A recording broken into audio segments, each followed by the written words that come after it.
Good evening and welcome to The Money Show, and as promised, our very special show on Children's Day today. We'll answer all of your queries with regards to your children's future and how to go about financially planning for them. With me, Avan Dubash. Hi, Avan. Hi, Avni. And yes, of course, we will be looking at focus on Children's Day. It is a special show, and at ET Now, it is our endeavor to help not just to help our children as well rise with India. So on this occasion, we're going to help solve all of your doubts, your questions or queries in order to safeguard the profitability and help invest for your children, because, you know, for parents, really, the children are their world. They would do anything to give them the best. So there's so many questions that crop up. How do I go about investing? Which are the best instruments? Where should I start? How much should I set aside? Is it too late? So to clear the air, to help you tell you the best avenues for investing, Feroze Azeez, Deputy CEO at Anand Rathi Private Wealth, now joins in on the show.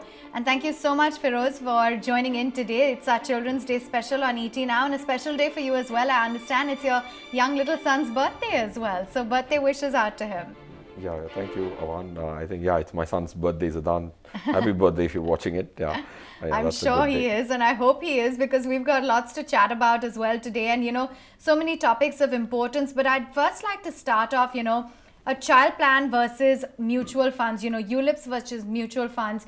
A lot of, you know, parents tend to be confused with the merits and the demerits of both of these. Can you clear the air and tell us what your final, you know, analysis is as to which would be the preferred option?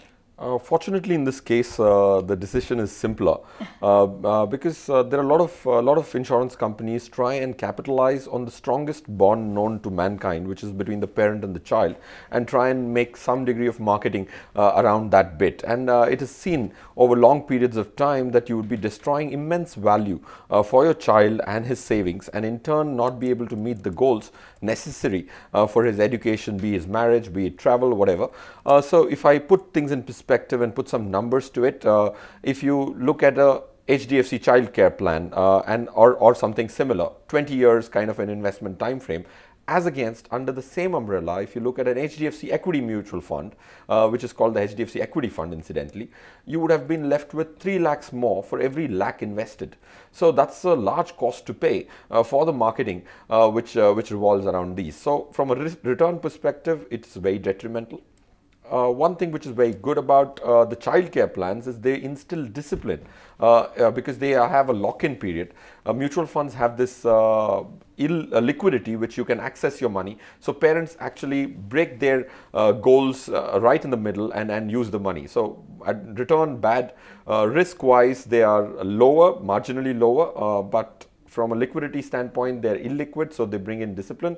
All in all, to summarize, I would certainly vote against the ULIP plans, which are childcare plans. Use a mutual fund and then supplement it with a term plan, which should actually leave your child far more secure, and the probabilities of meeting the goals would be significantly better that way. Right. Feroze, just a quick follow-up before we get to our questions, really. As far as mutual funds are concerned, there are also these mutual fund children's gift plans as well that several have come out with. And in fact, I've been reading a lot of articles, given that it's Children's Day today, that are pushing those children's gift plans as well. How would those really stack up against regular mutual funds? And also because it has the words children's gift plan, somehow it creates that emotional connect as well that you were talking about, which is why perhaps people feel that they should invest in them. See, I think if you now move on from ULIPs to comparing in the mutual fund basket itself, there are conventional open-ended schemes, and there's on the other hand these goal-based kind of schemes like a children plan.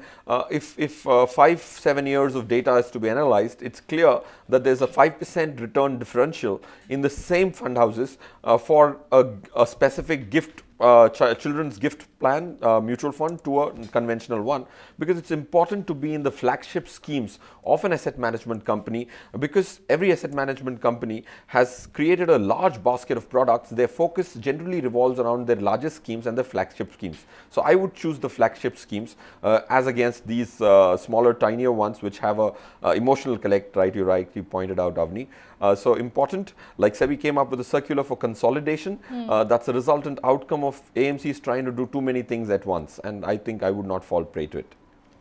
Okay, thanks very much for clearing the air when it comes to that. Well, as I told you, Feroze, today we've got lots of queries coming in from moms out there. So our first question has been sent in via video, and this is from Feroze Azeez. Let's hear out her query on health insurance for children and its importance.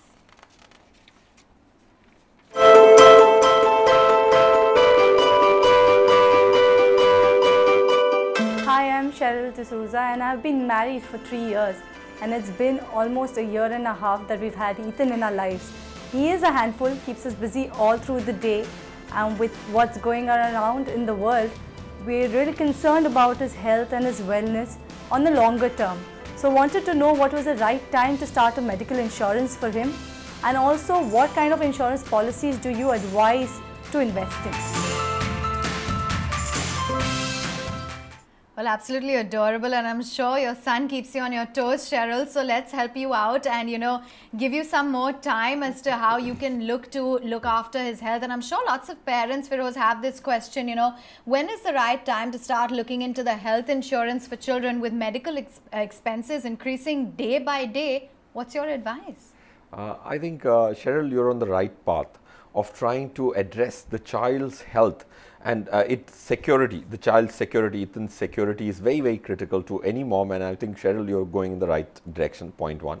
Point two, medical expenses in India, as the need for good sophisticated medical care increases in a country with our kind of population, the inflation with respect to medical expenses is going up, and our research says almost 13 to 14% is the medical expense increase. So covering your family for that, for yourself and the child, it's very important, because your health also needs to be taken care of so that you can support your child through this journey of upbringing. So 14% is the inflation, 13-14%. So get yourself medically covered, very important. Point two, that was. Point three is that you have to get yourself a family floater, because the entire family needs healthcare protection, because you are support to each other. So a 10 lakh rupee cover, in my opinion, per financial year is a good cover to cover the entire family's health. That's in that category, because it's got cheaper because of the intense competition in this space. You can buy an Apollo Munich Optima plan, which is 8,000 rupees for a 10 lakh rupee cover, which is fungibly usable across 3 to 4 family members. So that's what I would recommend to you. I think as long as you can get yourself a 10 lakh rupee cover, I think it should suffice for the next 3-4 years in spite of the kind of inflation we might end up seeing. And then you will have to revisit the extent of the insurance you need maybe 4 years out from now. All right, well, Cheryl, hope that answers your question. Let's go across to the next question that we've got, Feroze, coming in from Balaji, who's written into us and says, I'm 42 years old, have been investing in mutual funds since 2012. I have 2 children, aged 9 and 6 years old. My goals are higher education for my children and my retirement. Please review my portfolio and advise changes. And in his portfolio, he has a host of mutual fund schemes, including ICICI Prudential Value Discovery Fund, ICICI Prudential Dynamic Fund, in Franklin India Smaller Companies Fund, Franklin India Prima Plus, and Mirai Asset Emerging Blue Chip Fund. So Feroze looks like he has long-term goals, because both given his children's age and his retirement, it seems like long-term goals as far as what he has. What would your advice for him be? See, I think after having seen the portfolio, I think first important point which needs to be noted is, if you are going to be buying on the basis of past performance only, then you will automatically skew your portfolio to mid caps and small caps, which is not a good strategy, because you have to be a little more forward looking than past performance. So your portfolio has 40% in large cap mutual funds and about 60 in mid cap, which is not a good strategy. The conventional large caps should at least be 60% of your portfolio, point one. Point two, in the schemes which you have, I think they definitely deserve some more monitoring. You need to increase the frequency of monitoring on your portfolio, because there are some schemes which deserved an exit a couple of years back and you still invested in them, and continuing to invest in the form of SIP, which is not a good idea. Which are those? Those are ICICI Value Discovery, ICICI's Dynamic Plan, and Franklin Prima Plus. These deserve an exit, and I wouldn't recommend you to stay invested in these. Now comes to the smaller companies. Franklin smaller companies definitely is a very good scheme, and you should continue holding it, and it'll from a future perspective as well, the prospects seem bright enough for you to hold them. Now that you have to have large caps in your portfolio, I'll recommend a few of them for you. Kotak Select Focus is going to be a good large cap scheme. Mirai Emerging Blue Chip is another very good large cap scheme, not just from a past performance, but future prospects seem very bright looking at the stock portfolios they hold. And then on the mid cap side, you can definitely include HDFC Midcap Opportunities, which is managed by Chirag Setalwat, who's actually done a fair job in terms of bottom up stock picking.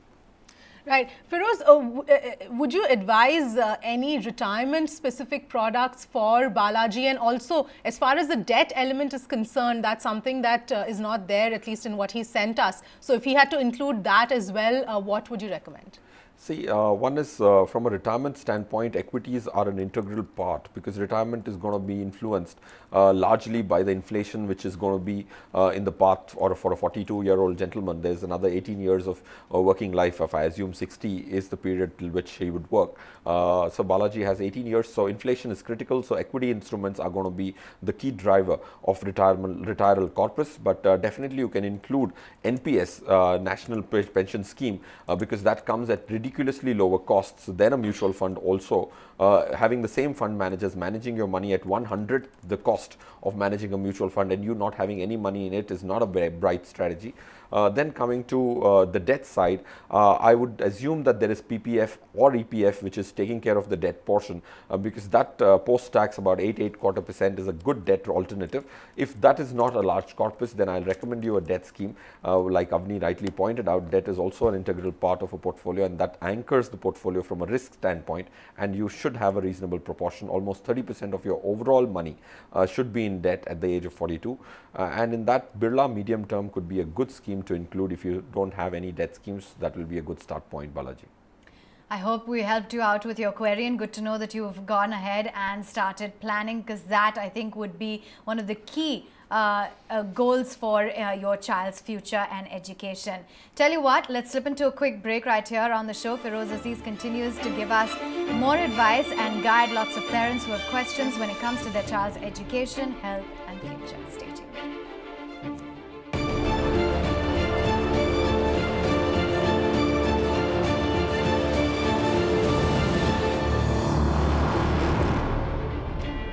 Welcome back. You're watching The Money Show, and it's our special Children's Day episode. With us in the studio is Feroze Azeez to answer all of your queries on how to make your children's future financially stable. Well, Feroze, let's go across to our next query coming in from Anjali Patel Mehta. She sent us a video query. Let's take a look.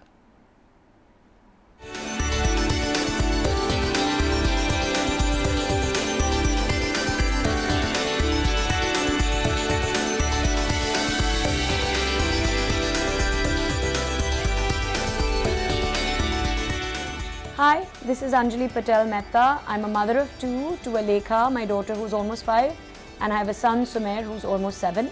My husband, Chippy, is hiding in the background, but we have a really quick question. We do have investments in the standard blue chip securities and mutual funds and things that we invest in to save up and for our kids' education. We've both grown up in Bombay and studied abroad, so we're more interested in asking the question for if there are any specific currency hedge related investments that one could be making for investing to send our kids abroad.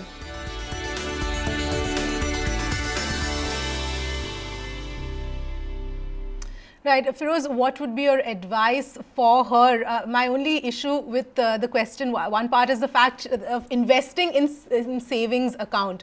That is something, you know, is something that we need to reiterate, that it's not a good idea to keep a huge amount of corpus in a regular bank savings account. Yes, Avni, I think it's very important. Each of our mistakes are learnings for the rest of them. I think all users should take a note of this point, that people have this mindset that I'm investing in a savings account. Right. But savings account is a temporary parking of funds before you could decide what you could do with it, and it's not a permanent thing. Irrespective of what kind of interest rates a bank is ready to offer you to lure the money, lure you to leave the money in the savings account, I don't think you should do that. It will be detrimental. I think that's an important point Avni has brought up. Then coming to what Anjali is very specifically asking, in the sense if the child has to go abroad to study, you will have to have US dollars or any other equivalent currency depending on where the child intends to go and study. How can I save up and have foreign currency accumulated enough that when time comes for Alisha or Sumer to be old enough to have a higher education abroad? The most important point is you can use two methods. Method one is a simpler one. Buying funds which invest abroad, like a US equities fund, which you put your money in Indian rupees, they overnight convert that money into US dollar and then invest in US based companies. Could be a good currency hedge, because you're accumulating dollars by doing a systematic investment plan, which is also provided if you so chose to in a feeder fund. That's a very good method of collecting foreign currency for an expense or a goal. That's method one. In that category, you have an US Franklin US feeder fund, which is a very good fund, which is a stable, low risk, but again low return, because emerged markets are going to definitely deliver lesser return than from an Indian mutual fund. But I think the more important bit is to have dollars or an equivalent currency in foreign denomination. That's method one. Method two, lesser popular. We as Indians don't know this method too much, which is called the LRS scheme, a liberalized remittance scheme, by which every Indian resident is permitted to send, because of the economy being a little more open than it was a few decades back. You are allowed to send 250,000 US dollars outside without being questioned every financial year, which is a lot of money, $1.5 crore per financial year. Each of us have a limit. You can use that limit and send money abroad and make investments online as well. So that's called the liberalized remittance scheme, where tangibly the money is moved by you, unlike in the previous option where you buy yourself a feeder fund, where you put the money in Indian rupees and somebody else you've delegated to, who moves the money to US and then invests in stocks and manages it for you. So LRS and the feeder funds are two methods. When it comes to straight currency hedges, are not permitted by individuals in India. Large institutions who are exporters use foreign currency hedges. I think the goal is simpler, so you can definitely contemplate between these two options and choose which is appropriate. Okay, that was indeed an interesting question. Lots of parents who are perhaps in the same boat want to send their children abroad for education. Feeder funds, liberalized remittance scheme, that's also an option for you to make your child's dream for going abroad a reality. Well, next up we have a query that's been sent in to us from Lalit. He says he's a 32-year-old sales professional from Bangalore with a 7-month-old son, and he has been investing via an SIP for his education for a tenure of the next 15 to 20 years in the following funds. He wants to know, should one add more mid-cap funds via the SIP route? Can you suggest some good funds in this category, and also give him your expert view on the current funds? So he has investments in Mirae Asset India Opportunity Fund, Axis Long Term Equity Fund, as well as Motilal Most Focused Multi-Cap Fund. Your advice to Lalit? He has 3 funds currently, like you rightly pointed out, out of which I think if he has a higher risk kind of a portfolio currently, that's my opinion on the first sight. So he should definitely add one mid-cap fund, which is a flagship fund of HDFC, which I think has very bright future. Not just the past, because the fund manager has the capability to pick up stocks much before the market realizes they are good businesses to buy. So HDFC Midcap Opportunities could be one fund which he can add, because quite a few investors actually have this doubt of what is the number of maximum schemes one can have in a portfolio. I think the most optimal, or on the higher side, would be about 6 to 7. So he has some headroom in terms of adding some schemes, and I think a mid-cap scheme seems to be missing. But on the large cap side, if at all and when you have more money to invest, you should definitely consider the Kotak Select Focus, which also is one scheme which has done sector selection very well, which is the key attribute you would need in a large cap portfolio. Lalit.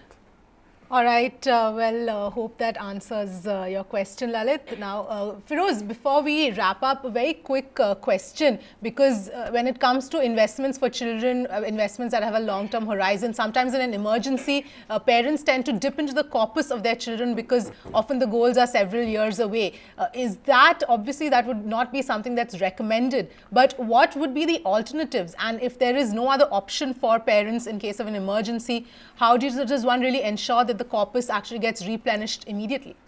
I think, Avni, this is a very, very good question and a very practical question. If the goal of the child is 10 years away, and if I have a contingency requirement today, it is but natural and human to look at the farthest goal and try and dip into the savings which have been made to fulfill that goal.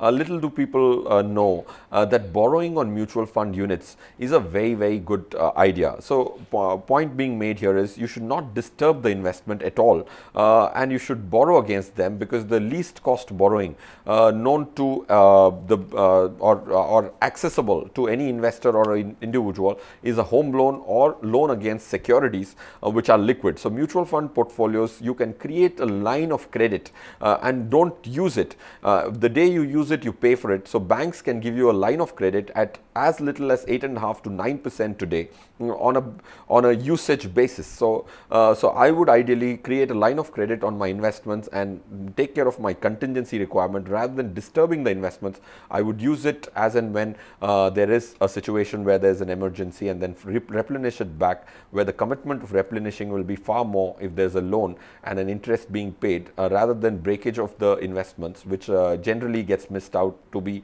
reinstated. All right, that's a practical question and practical answer at that as well. So, Feroze, on that note, would like to take time out to thank you so much for joining in our studios and helping us out with all of those queries that the parents had for their children. And as we leave and as we wrap it up right here on The Money Show, we want to leave you with some visuals of the Managing Director and CEO of the National Stock Exchange, Vikram Limaye, celebrating Children's Day at the National Stock Exchange. Thanks for watching. And there goes the NSE closing bell.